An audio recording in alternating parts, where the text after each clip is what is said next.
Hey guys, and welcome to another Warframe video where today we are going to be looking at a guide for Steel Path Eidolon hunting. Now, this is something which I always advise against doing. You don't really get a benefit for doing Eidolons on Steel Path, and it is very tricky and also just a lot more hassle than doing it on normal mode. And also, the rewards you get are basically the same. The only difference between doing it on Steel Path and normal mode is that on Steel Path you get an extra Steel Essence per Eidolon you take down, or 2 Steel Essence if you have a resource booster active. And it's worth noting right here that those Steel Essence drops occur 5 to 10 seconds after you actually take down the Eidolon. In fact, it might even be longer than that. So bear that in mind when you're running this. If you want to collect the Steel Essence from the Hydrolyst at the end, then you will need to probably wait around a bit, and increase your time and therefore reduce your chances of getting 6 Hydrolysts in one night. It is possible to do 6 Hydrolysts in one night quite comfortably with the build I'm about to go through, and the build I'm about to go through is by no means min-maxed. So what we'll do, we'll just run through it, then we'll hop into the planes real quick before we see the run, and I'll just kind of talk through some of the key differences, what you're going to be seeing, and hopefully you guys can get an understanding of how to do it yourselves. If you haven't seen my previous Eidolon guides, a lot of the mechanics that you'll see in the run are talked about in those videos, so I'll leave a link down in the description to my Eidolon guide series, and you guys can go and check those out and see what's going on, because it will explain it a bit better there. But yeah, let's run through the build. It is different to my normal build, and yeah, with good reason. So we've got Arcane Rage for increased damage to primary weapons on headshot, Arcane Nullifier to prevent mag status effects. I've then got the 3 Umbral mods on. Usually I would say this is overkill. However, in this particular scenario, the 50% tower resistance on Steel Path is pretty much necessary in my opinion. Otherwise, you are going to be dying a lot. We do, in fact, die once or twice during the run you're about to see. It's still on pace, and the deaths occur in areas where it wouldn't really matter.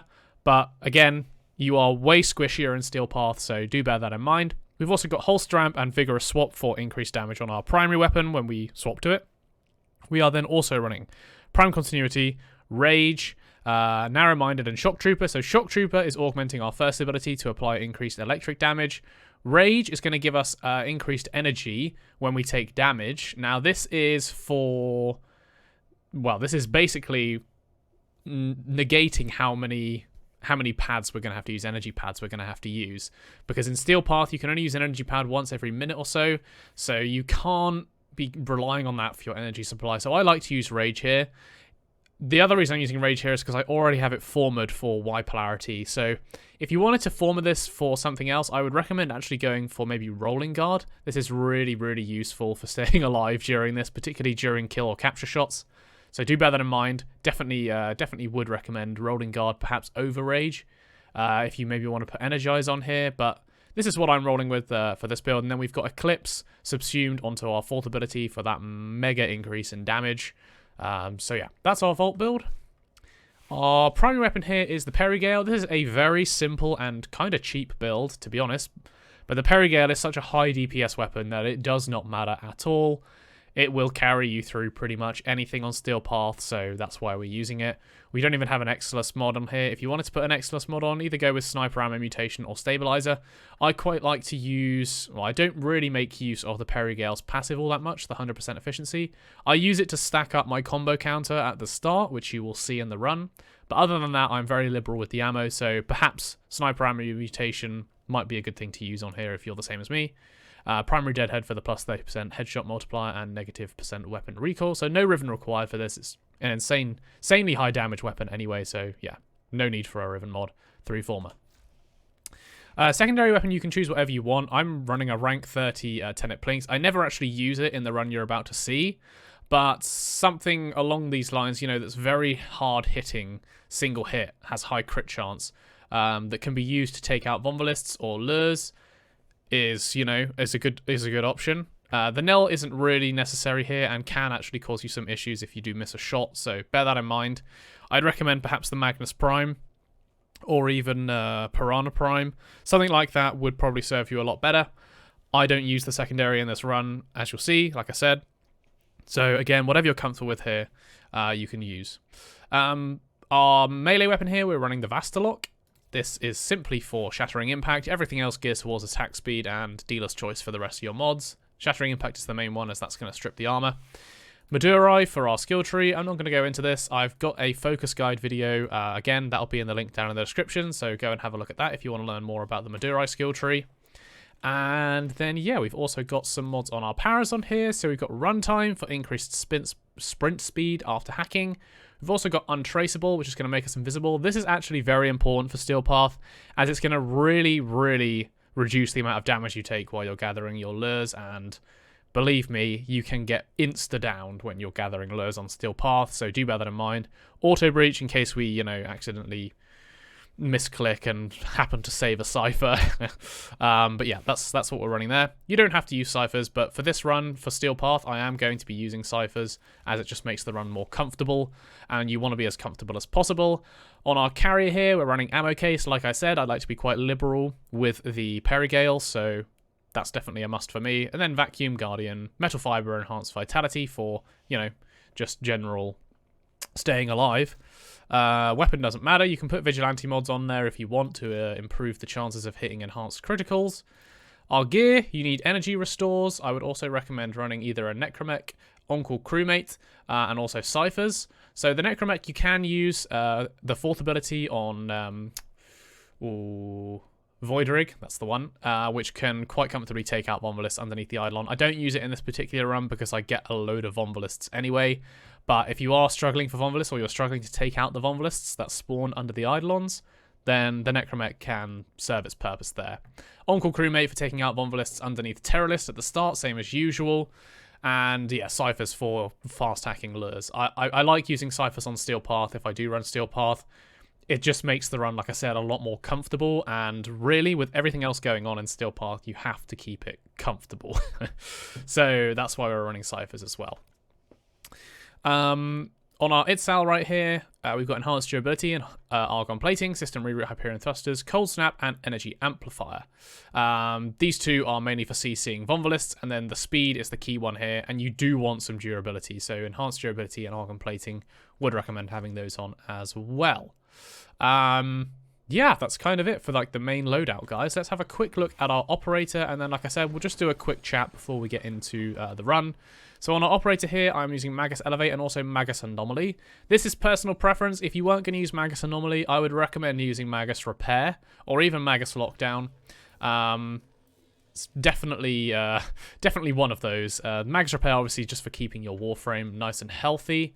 But the reason I like using Magus Anomaly is because when it comes to controlling Vonvalists in Steel Path, it's much harder to kill them and move them around, because once you get them into their spectral form, taking them out with your amp, picking up their essence and charging lures that way isn't really an option if you want to do things quickly. So Magus Anomaly can help you drag Vonvalists towards your lures, and I personally like to use this, but again, it's completely up to you what you want to run on this. Then we're using Eternal Eradicate and Eternal Onslaught on our amp for increased critical chance and increased amp damage. The amp I am running is a 177 amp. You can use kind of whatever prism you want really on this, whatever one you're comfortable with. My 177 is kind of what I've always used for everything, even, you know, just normal hunting as well. And I'm not really going to be maxing out any other amps at this point, so this one suffices. But if you're more comfortable using another prism, I know there are other prisms that do more damage in this particular context. So please feel free, obviously, to go and have a look at those. I just want to say right now, before we get into this chat, that when it comes to these builds, once you've found something that you're comfortable using, stick with it. You know, I can give you ideas and suggestions, but at the end of the day, this is what I'm comfortable with. And obviously, I'm happy to hear your guys' suggestions if you have anything that, you know, is going to drastically change the improvement of my life when I'm playing this, then do let me know down in the comments. But yeah, otherwise, you know, once you get comfortable with the build, go ahead and stick with it. So without further ado, let's just hop into the plains real quick and have a chat, and then we'll have a look at an uncommentated run on Steel Path, and you know, you'll see how it's going to go down. Okay, guys. So key differences between Eidolon hunting on Steel Path and Eidolon hunting in normal mode. The obvious one being that the enemy level is substantially higher. The enemies will have much higher health, much higher armor, and much higher shield. The Eidolons have a much higher shield that you need to take down with your amp, which means we're going to have to alter our amp timing and combos slightly from what we did previously.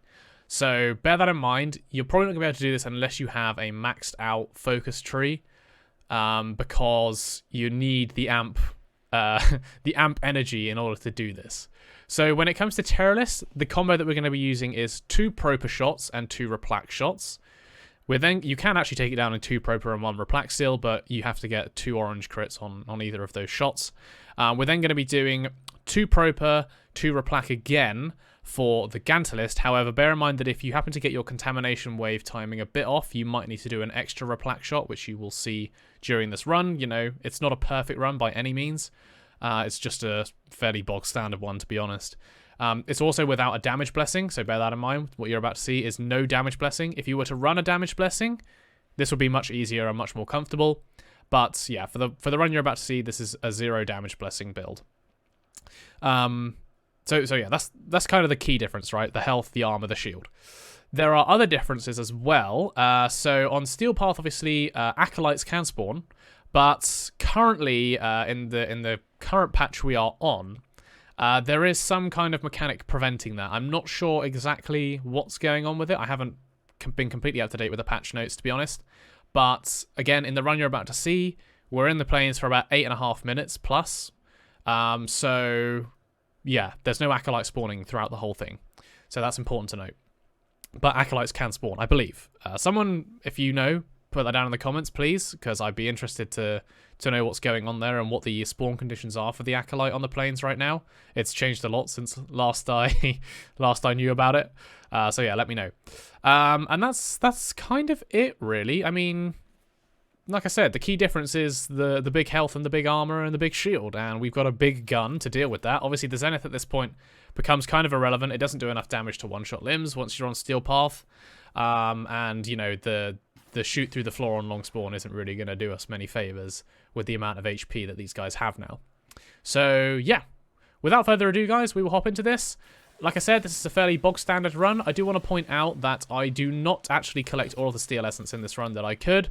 I forget to pick up the one on Teralyst, but you can pick up the Steel Essence on Teralyst after you take down the Gantulyst. You can just fly over and quickly pick it up before you do Hydrolyst, provided it's within that 5-minute despawn mark, which it should be, because once you take out the Teralyst, that Steel Essence spawns at around 2 minutes 30 or so. So you've got until 7 minutes 30, which should be right after you take out the Gantulyst, to go and pick it up. But I forget in this run, so just be aware of that. I also stick around afterwards to pick up the Steel Essence from Hydrolyst. If you didn't want to do that, you can save yourself 10 to 20 seconds per run, which will easily allow you to get a 6 cap. But if you want to get the 6 Steel Essence per run, if you've got resource booster that is, then you will need to stick around for a bit after you take out the Hydrolyst to pick it up. So yeah, without further ado, guys, let's get into this run, and then we'll do a quick outro at the end.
Okay, guys, so hopefully that's proven, if anything, that, you know, it is possible to do 6 Hydrolysts in one night on Steel Path. You can do it quickly enough. One thing I forgot to mention earlier on is my shards, so I'll quickly just mention those now. I am running 3 ability strength shards here for Crimson.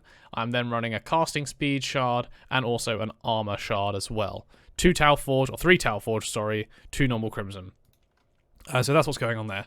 But yeah, if you guys do have any comments, if you have any suggestions, you know, any of your personal experiences, again, I will reiterate, if anyone knows anything about the Acolyte spawn conditions on the plains, and perhaps I'm missing something, then do let me know down in the comments. I'd be very interested to hear about, you know, when and why he doesn't spawn. So yeah, let me know. But yeah, if you enjoyed the video, guys, please leave a like and subscribe, and I will catch you in the next one. I'll see you later.